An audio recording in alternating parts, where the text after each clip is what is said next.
એટલે અમે તો નિશ્ચિંત જ હતા, કારણ કે એમણે કીધું કે આપણે વોર થઈ જાય તો શું કરીશું, ઘણી વોર થઈ પછી મીટિંગ બી કરીએ, ઘણી વાર ફોન કરીએ કે તમે ચિંતા ના કરો, જે કરીશું ને આપણે જોડે જ કરીશું, બધું સારું જ થશે. અને એમણે ડિસિઝન લીધું કે આપણે સમરકંદ સ્ટેટ યુનિવર્સિટી છે તેમાં આપણે ટાઈઅપ કરેલું છે અને ત્યાં બધાને આપણે લઈએ છીએ. એટલે અમે તો આંખો મીચીને એમને પર ટ્રસ્ટ હતો જ પૂરો, કારણ કે 3 વર્ષ અમે અનુભવ કરેલો છે. અને અત્યારે એ પછી બીજા 3 વર્ષ પતવા આવશે. હવે મારો સન જે અત્યારે લાસ્ટ યરમાં છે, હજી સુધી એવી કોઈ તકલીફ નથી અને ઘણું સરસ ચાલે છે. એટલું ખરું કે નિર્ભય સરને જ્યારે બી ફોન કરીએ કંઈ પણ તકલીફ હોય તો એ તરત જ ફોન રિસીવ કરીને જે પણ હોય એનું સોલ્યુશન લાવવામાં મદદ કરે.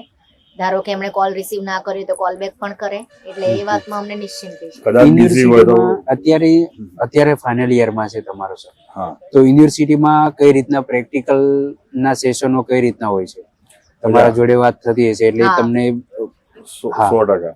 એટલે એ અહીંયા એ લોકો વેકેશનમાં આવે ને ત્યારે ઘણા મારા ફ્રેન્ડ એ છે તો ડોક્ટર છે, તો એની જોડે હું મોકલું, એટલે એ લોકો સજેસ્ટ કરતા હોય કે ત્યાં આગળ એ લોકો બી પૂછે ને કે ત્યાં કેમનું છે એમ.